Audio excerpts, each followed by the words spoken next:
πού βρίσκεται η Κύπρος σε σχέση με τις επιδόσεις της στα ανθρώπινα δικαιώματα.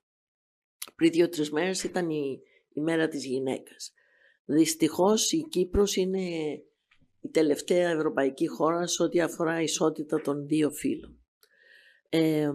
Σε ό,τι αφορά το δίχτυ κράτους δικαίου, είναι στην 30η θέση παγκοσμίως, που αντιπροσωπεύει ότι τα θεμελιώδη δικαιώματα στην Κύπρο σε γενικές γραμμές στηρούνται, αλλά είναι στην θέση 112 σε ό,τι αφορά τις καθυστερήσεις για υποθέσεις πολιτικής δικαιοσύνης, που αυτό είναι πάρα πολύ κακό.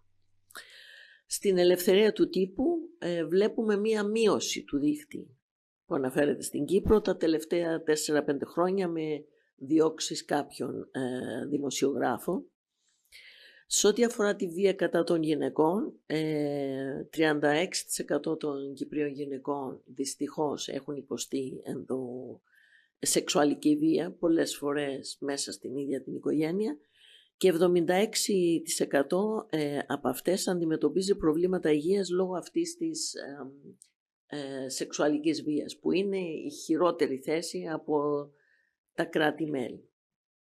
Κοιτώντας για το μέλλον, βλέπουμε υπάρχουν προκλήσεις ό,τι αφορά δικαιώματα προσφύγων και μεταναστών, υπάρχουν έλλειψη νομικού πλαισίου για άτομα που δεν έχουν ηθαγένεια, υπάρχει ατιμωρησία γενικά για καθυστερήσεις και λήψεις έρευνες για παραβιάσεις ανθρωπίνων δικαιωμάτων και κατάχρηση εξουσίας πολλές φορές από την αστυνομία.